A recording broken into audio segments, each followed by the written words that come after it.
life situations is to use the illustration of the season. Number one, you cannot change the season until you get your own planet. All of this has been set in motion.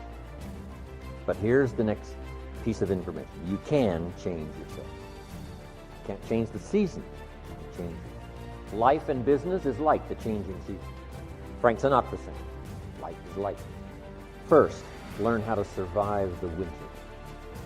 Speaking of life in its simplest aspect, first key to learn in your life on the spinning planet is learn how to survive. Now, there's all kinds of winters. The winter of the calendar, right? The winter of the actual season. But then there's financial winters and social winters, personal winters. But we understand those because we've all been through it. Right? Here's the key on the winters. Some are long and some are short. Some are easy and some are tough. But they always come right after harvest, right after fall, autumn. So we cannot rearrange the coming of the winter. But here's what we could do. Get stronger, wiser, and better so that we can survive better. And our life will be less eroded by learning to handle the next winter. The next winter of a divorce, the next winter of an illness, the next winter of a death in the family, the next winter of a lost financial, the next winter of a crisis, whatever comes, to be better equipped. So here's the key, to learn the seasons so that you can approach it all in a very intelligent way. So you must think negative when it's positive. You must think winter when it's.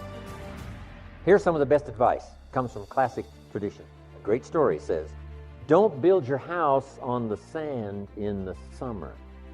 Why be given that advice? Because it's easy to get faked out in the summer. You must not be faked out when it's nice. You must think storm in the summer and not get faked out.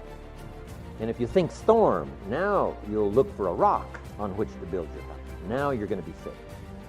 So you can't think nice when it's nice. You've got to think storm when it's seasons are going to come and change. And if you're not educated to that degree, now you suffer a great loss. Now here's the next philosophy. Time to think positive when it's negative. Why? Because the negative won't last long. How long is the winter? Isn't that long? Just hang on. I'm not going to take that. How long is the night? It's only a few hours. There's never been a double night. Couldn't you make it a few more hours?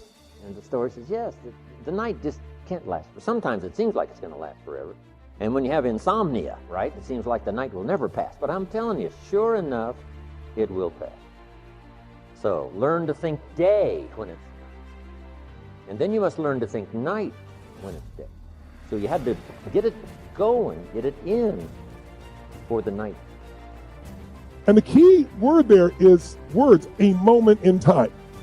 I remember I saw a movie one time, I don't remember which one it was, but it had this phrase in it where the person says, all you need is 5 seconds of courage and you can change your whole life.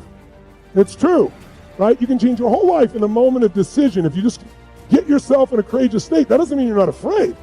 Courage doesn't mean you're not afraid. Courage means you're afraid, but you do it anyway, right? So the bottom line is a breakthrough is that moment in time. So now my question is, what is the trigger for a breakthrough?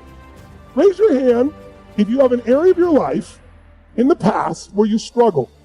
You were frustrated, you wanted to lose weight, you didn't do it, or stop smoking, you didn't do it, or a relationship thing, or a business thing, and you're mad at yourself because you kept saying you're going to do it and didn't follow through.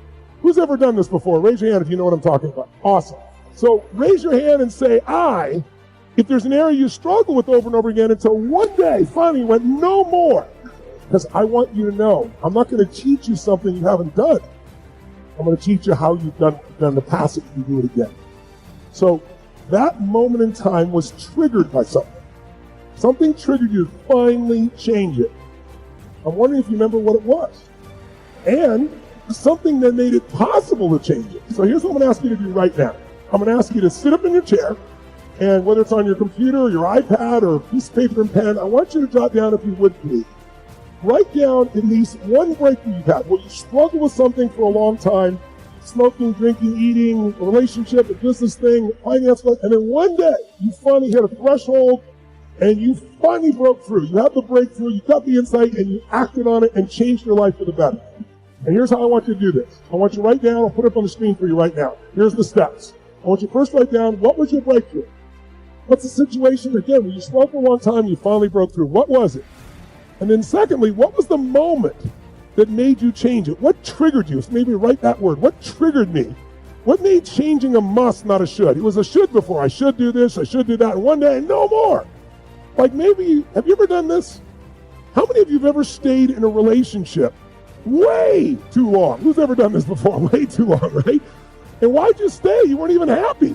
Because like being alone might be more scary than being with this person. I'd rather deal with the devil I know than the devil I don't know, right? But you may have come across a day where you'd also say, well, it'll be better in the future.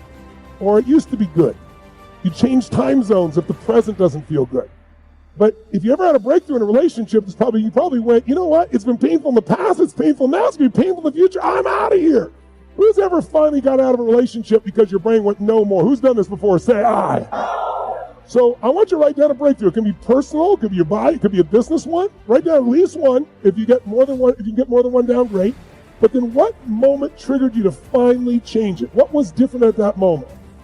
So he says the important thing for you to maintain is not to become more attached to the gifts than you are the giver.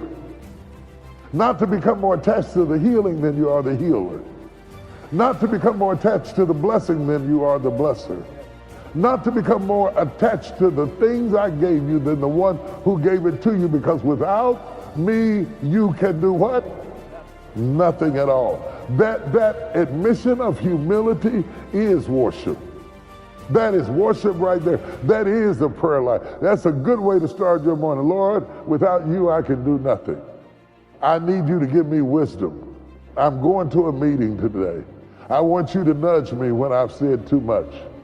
I want you to put a fence around my tongue. I want you to guide me to the most important things to say.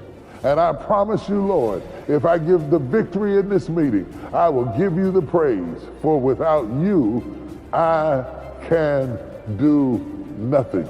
This is prayer 101. For people who do not know how to pray, is admitting your own limitations, humbling yourself before God, opening up your heart before him and saying, God, I'm ready to hear from you. Now this is Jesus. Remember now, don't forget this. Don't forget this. This is Jesus' summary to his disciples. He's getting ready to leave them physically. And he says, without me, you can do nothing. In the same breath, he said, I'm going away. So what does that mean? I'm to do nothing else? No, I'm going to be with you in the spirit. I won't be with you in the way that I was with you, but I will be with you. And what your job is, you are not supposed to make yourself grow. You don't have to do that. You don't have to make yourself be fruitful. You don't have to do that. You don't have to make yourself be taller. You don't have to do that. You don't have to make yourself be richer. You don't have to do that. He said, all you have to do is abide in me, and my word abide in you, and I got the rest of it covered. Now this is a union that you can't miss up. This is a relationship, the union between stability and fruitfulness. God says, if you be stable, I'll make you fruitful. I've been preaching 43 years. Every year, good years, bad years, big crowds, no crowds, small crowds, lot of appointments, no appointment, didn't make no difference. Big money, no money, don't have any money, can't keep the lights on. I still preach the word with a car, without a car, didn't have a car, pick me up for church, thumb a ride, gotta teach Bible class, gonna teach faith, don't have groceries, gotta be faithful. You can't get to fruitful if you're not faithful. I made it to fruitful, but I made it through being faithful.